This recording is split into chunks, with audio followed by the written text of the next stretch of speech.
दोस्तों, जीवन में कर्मों की मार से कोई बच नहीं पाया है। यदि आपके जीवन में भी दुखों ने आपको घेरा हुआ है तो सिर्फ 2-3 मिनट लगेंगे। इस कहानी को बड़े ध्यान से सुन लीजिएगा और समझ लीजिएगा, फिर आपको समझ में आएगा कि इस जीवन का मूल्य क्या है। बेईमानी का पैसा शरीर के एक एक अंग को फाड़ कर निकलता है। आज की कहानी एक सच्ची घटना पर आधारित है।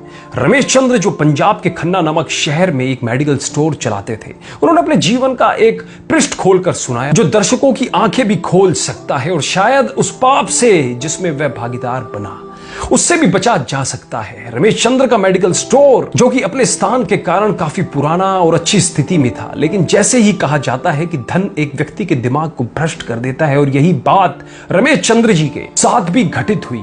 रमेश जी बताते हैं कि मेरा मेडिकल स्टोर बहुत अच्छी तरह से चलता था और मेरी आर्थिक स्थिति भी बहुत अच्छी थी। अपनी कमाई से मैंने जमीन और कुछ प्लॉट खरीदे और अपनी मेडिकल स्टोर के साथ एक क्लिनिकल लेबोरेटरी भी खोल ली। लेकिन मैं यहाँ झूठ नहीं बोलूंगा, मैं एक बहुत ही लालची किस्म का आदमी था, क्योंकि मेडिकल फील्ड में दोगुनी नहीं बल्कि कई गुना कमाई होती है। शायद ज्यादातर लोग इस बारे में नहीं जानते होंगे कि मेडिकल प्रोफेशन में 10 रुपए में आने वाली दवा आराम से 70-80 रुपए में बिक जाती है। लेकिन अगर कोई मुझसे कभी 2 रुपए भी कम करने को कहता तो मैं ग्राहक को मना कर देता। खैर, मैं हर किसी के बारे में बात नहीं कर रहा हूं, सिर्फ अपनी बात कर रहा हूं। और यहां इस कहानी में भी हम किसी और को दोष नहीं दे रहे हैं, बस एक कहानी के माध्यम से आपको समझाना चाह रहे हैं।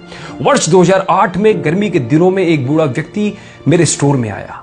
उसने मुझे डॉक्टर की पर्ची दी, मैंने दवा पढ़ी और उसे निकाल लिया। उस दवा का बिल 560 रुपए बन गया। बूढ़े ने उसने अपनी सारी जेब खाली कर दी, लेकिन उसके पास कुल 180 रुपए थे।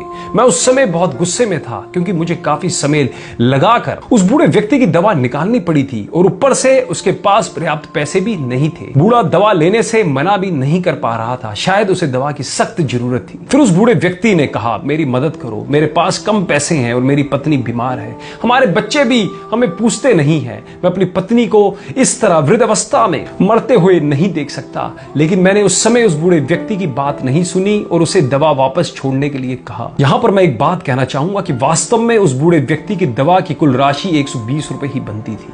अगर मैंने उससे 150 रुपए भी लिए होते तो भी मुझे 30 रुपए का मुनाफा ही होता। लेकिन मेरे लालच ने उस बूढ़े लाचार व्यक्ति को भी नहीं छोड़ा। फिर मेरी दुकान पर खड़े एक दूसरे ग्राहक ने अपनी जेब से पैसे निकाले और उस बूढ़े आदमी के लिए दवा खरीदी, लेकिन इसका भी मुझ पर कोई असर नहीं हुआ। मैंने पैसे लिए और बूढ़े को दवाई दे दी। समय बीतता गया और वर्ष 2009 आ गया। मेरे इकलौते बेटे का ब्रेन ट्यूमर हो गया।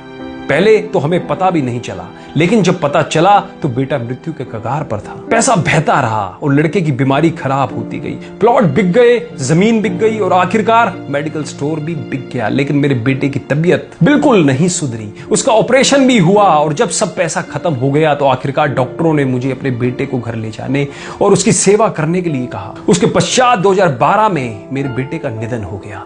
मैं जीवन भर कमाने के बाद भी उसे बचा नहीं सका। 2015 में मुझे भी लकवा मार गया और मुझे चोट भी लग गई। आज जब मेरी दवा आती है तो उन दवाओं पर खर्च किया गया पैसा मुझे काटता है, क्योंकि मैं उन दवाओं की वास्तविक कीमत को जानता हूं। एक दिन में कुछ दवाई लेने के लिए मेडिकल स्टोर पर गया और 100 रुपए का इंजेक्शन मुझे 700 रुपए में दिया गया। लेकिन उस समय मेरी जेब में 500 रुपए ही थे और इंजेक्शन के बिना ही मुझे मेडिकल स्टोर से वापस आना पड़ा। उस समय मुझे उस बूढ़े व्यक्ति की बहुत याद आई और मैं घर चला गया। मैं लोगों से कहना चाहता हूं कि ठीक है कि हम सभी कमाने के लिए बैठे हैं, क्योंकि हर किसी के पास एक पेट है, लेकिन वैध तरीके से कमाएं, ईमानदारी से कमाएं। गरीब लाचारों को लूट कर कमाई करना अच्छी बात नहीं है, क्योंकि नर्क और स्वर्ग केवल इस धरती पर ही है, कहीं और नहीं है। और आज मैं नरक भुगत रहा हूं। पैसा हमेशा मदद नहीं करता, हमेशा ईश्वर के भय से चलो, उसका नियम अटल है, क्योंकि कई बार एक छोटा सा लालच भी हमें बहुत बड़े दुख में धकेल सकता है। जीवन शतरंज के खेल की तरह है